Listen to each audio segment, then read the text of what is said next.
The wind was a rasping breath across the scarred earth, carrying the scent of dust and the promise of nothing.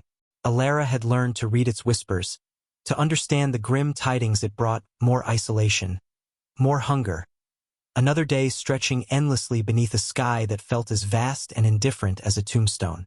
Her wagon, a skeletal frame of what it once was, lay capsized in a shallow gully, a monument to a husband lost to fever and a dream buried under a shroud of red dust. Weeks it had been, perhaps months. Time had ceased to be a measure, replaced by the relentless rhythm of her own survival. Each sunrise was a testament to a strength she hadn't known she possessed. Each sunset a bitter victory. Her canteen was a memory, the last drops of water long gone, leaving only the metallic taste of desperation on her tongue. The sun, a molten coin in the brassy sky, beat down without mercy, baking the ground until it cracked like an old hand. She moved, not with purpose, but with the raw instinct of something hounded, her boots scuffing over pebbles and brittle scrub. Her gaze, once wide and hopeful, was now narrowed against the glare, searching for anything: a glint of water, a shadow of shelter, a sign that the world held anything but her own slow, agonizing fade. It was the faintest whimper that stopped her, a sound so fragile, so utterly out of place in the desolate quiet, that she almost dismissed it as a trick of the heat. But it came again, a tiny, distressed mewling, cutting through the vast silence of the desert. Her heart, a drum against her ribs, hammered with a mixture of fear and a strange, primal curiosity. Danger often hid behind such lures, but something in the sound was too innocent, too helpless to be a predator's snare. She followed it, her steps hesitant, her mind warring between self-preservation and an ancient empathy she thought long dead. Over a rise, nestled precariously beneath the scant shade of a sun-bleached mesquite, she saw it, a bundle of faded deerskin, too small to be anything but what her mind instantly recoiled from. As she drew nearer, the shape became clearer, unmistakable. An infant, barely a few months old, perhaps less, its tiny face flushed with fever, its lips cracked, its breathing shallow and ragged. Apache, her mind supplied, though she had seen few enough to truly know. Its skin was the color of the earth, its hair a fine, dark fuzz. And around it, nothing. No mother, no camp, no trace of the people who should have cradled it. Only the vast, indifferent land. A wave of nausea, sharp and sudden, swept over Alara. The child was dying, abandoned, or left for dead.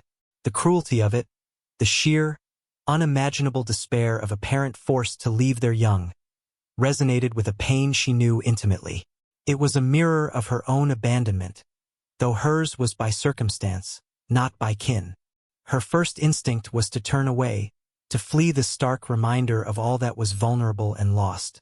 She was barely surviving herself. What could she possibly offer this dying creature but a shared grave?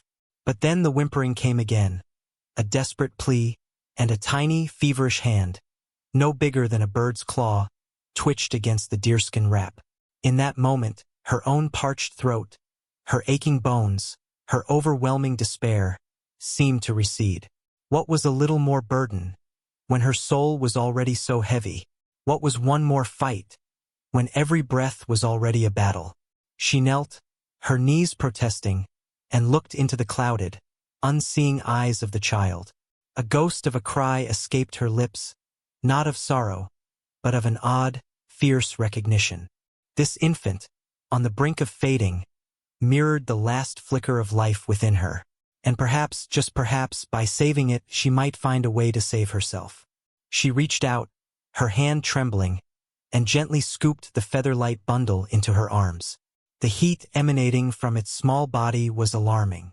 But as she held it, a faint, almost imperceptible warmth spread through her own chest, a spark of defiance against the crushing weight of the wilderness.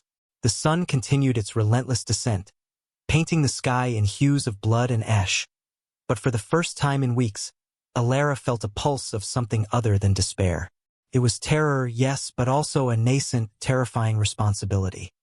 The infant felt impossibly small, a fragile warmth against her chest as Alara turned her back to the setting sun. Every instinct screamed at her to find water, to find shelter, but the vast expanse offered nothing but the same brutal, beautiful desolation. Her fingers, accustomed to the rough texture of worn fabric and sun-baked earth, traced the child's fevered brow. Its breathing remained shallow, a whisper of life clinging by a thread. She knew nothing of children, less of infants, and absolutely nothing of Apache ways. But compassion, raw and untutored, spurred her. She thought of her own childhood, of a mother's gentle touch, of the cool cloth pressed to a feverish forehead. These were distant echoes, fragments of a life irrevocably severed, yet they stirred within her, guiding her hands. She found a shallow indentation beneath a rocky overhang, barely enough to break the wind, but it was something.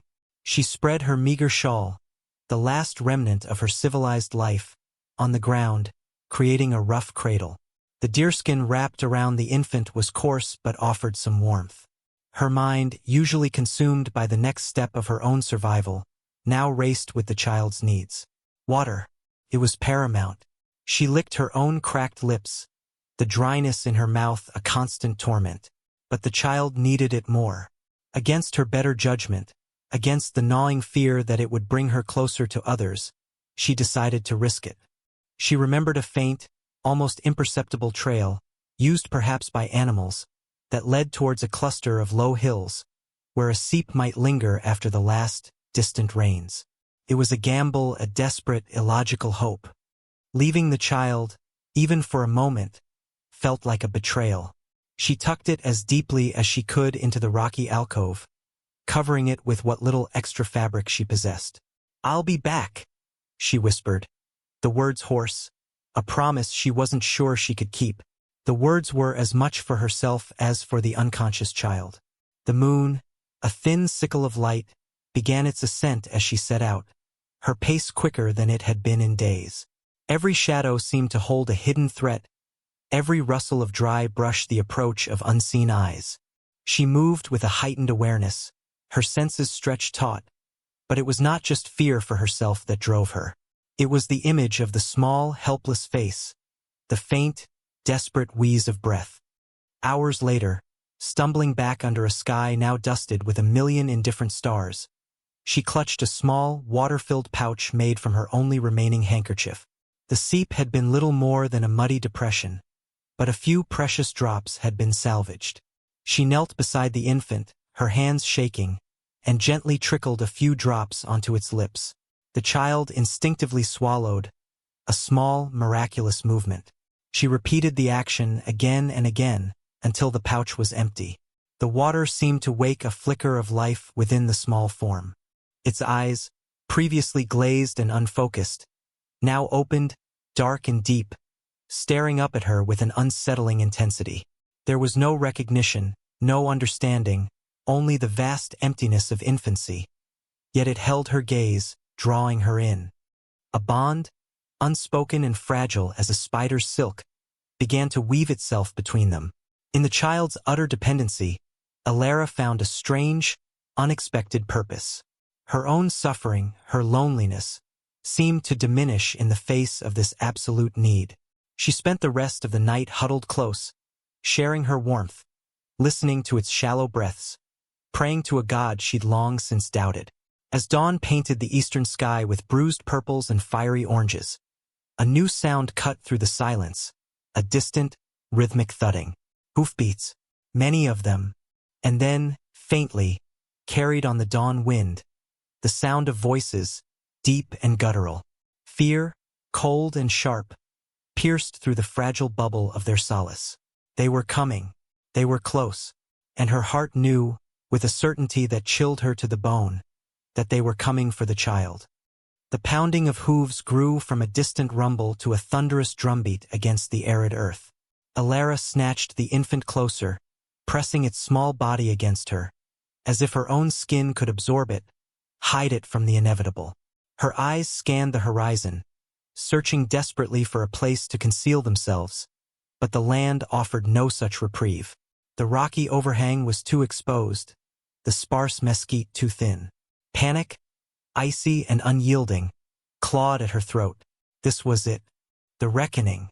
She squeezed her eyes shut for a moment, a silent plea to a deaf sky, then opened them, her gaze hardening.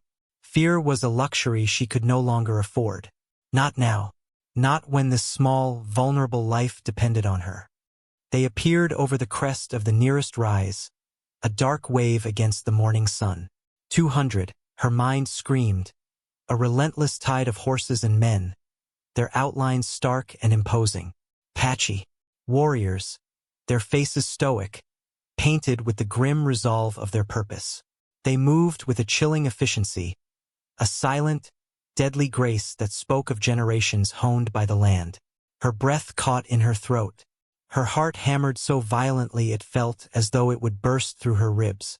This was not a band of hunters. This was a war party, or perhaps a search party of immense scale, their presence a stark, terrifying display of power. They fanned out, surrounding her and the rocky alcove, their horses snorting, their leather and feathers rustling in the crisp morning air. The silence that followed their encirclement was more unnerving than any war cry. 200 pairs of eyes, dark and unreadable, fixed on her, on the bundle in her arms. She clutched the infant tighter, her knuckles white. Its breathing, mercifully, remained quiet, a testament to its exhaustion. One warrior, larger than the others, with a face carved from granite and eyes that seemed to hold the ancient wisdom of the desert, dismounted. He wore a single eagle feather in his dark hair, and his gaze was steady, piercing. He was Kale, as she would later learn, a war chief, known for his wisdom as much as his ferocity. He walked towards her, his steps deliberate, unhurried, yet filled with an undeniable authority. He stopped a few paces away, his gaze falling first upon the child, then rising to meet her eyes. There was no anger, no immediate threat in his expression, only a profound, searching intensity that seemed to strip away her defenses, laying bare her very soul. He spoke, his voice deep, guttural, a language she did not understand, but the meaning was clear in his posture, in the collective stillness of the warriors surrounding them. He gestured towards the child, then to her. The question was implicit, echoing in the vast silence. Why? Why do you have our child? Alara found her voice, a dry, cracked sound that felt foreign in the expansive quiet. I found her, she croaked, her gaze sweeping over the grim faces, trying to convey the truth of her words through sheer desperation. Alone, dying. No one was there. She held the infant slightly forward, exposing its small, feverish face. She was sick. I tried to help her. She expected fury, an accusation of theft, a swift retribution. Instead, the chief's gaze remained unwavering. His eyes, dark as polished obsidian, seemed to bore into her, weighing her words, searching for deceit. The silence stretched, a taut wire of tension. The air vibrated with unspoken questions, with the weight of generations of conflict and mistrust between their peoples. The warriors watched, unmoving, their expressions unreadable masks. Then, Kale spoke again, a single word, sharp and clear, though still unintelligible to her. His hand reached out, not to seize the child, but to point to the tiny, struggling bundle in her arms. His brow furrowed slightly, a flicker of something she couldn't decipher passing through his eyes. Concern? Curiosity. The demand was clear. He wanted an answer. Not just words, but the truth of her actions, the intent behind her desperate act of compassion. She looked from the child to the chief, then to the silent circle of warriors, and a sudden, fierce resolve hardened her features. She would not beg. She would not lie. She would speak her truth, and face whatever judgment followed. The weight of 200 gazes pressed upon Alara, each one a silent question, a potential judgment. She drew a ragged breath, the desert air sharp in her lungs. She looked at the child, whose tiny fingers had curled weakly around her own, a fragile anchor in the face of overwhelming odds. Then her gaze lifted, meeting Kale's unyielding stare. There was no point in elaborate stories, no energy for pretense. She had to speak from the core of her being, from the raw, exposed place that the desert had carved within her. She was left, Alara said, her voice gaining strength, shedding its tremor. The words were simple, stark, as unadorned as the landscape around them. I found her, burning with fever, abandoned. I lost my own in the winter, and then my husband. To the sickness her voice caught slightly, a brief, involuntary tremor, but she forced it down. I know what it is to be alone. To face death, she held the infant closer, deliberately. She was dying. I could not leave her. No living thing deserves to be left to the vultures. Her eyes held Kale's, her gaze unflinching. I am a white woman. You are Apache. We are enemies, perhaps, in the eyes of many. But what difference does that make to a child? A child is a child. And she was a life fading. A murmur rippled through the circle of warriors. Some shifted on their horses, their expressions still unreadable. But a few, she imagined, held a flicker of surprise. Kale's obsidian eyes remained fixed on her, studying her face, her sincerity, the raw emotion that permeated her words. His gaze then dropped to the child, lingering on its small face, then back to Alara's hand, still clutching the water-soaked handkerchief that had saved its life. He leaned down, his posture still imposing, but now, a subtle shift in the air, a hint of something less rigid. He extended a hand, palm up, not in demand, but in a silent request. Alara hesitated for a fraction of a second, then gently placed the child into his outstretched arm. The transfer was seamless, a moment suspended in time. Kale held the infant with a tenderness that belied his warrior's bearing, his large hand dwarfing its fragile form. He looked at the child, then back at Alara, his gaze softening, a flicker of understanding passing between them. He spoke again, this time his voice quieter, the guttural sound still incomprehensible, but his tone, unburdened by anger or accusation, was unmistakable.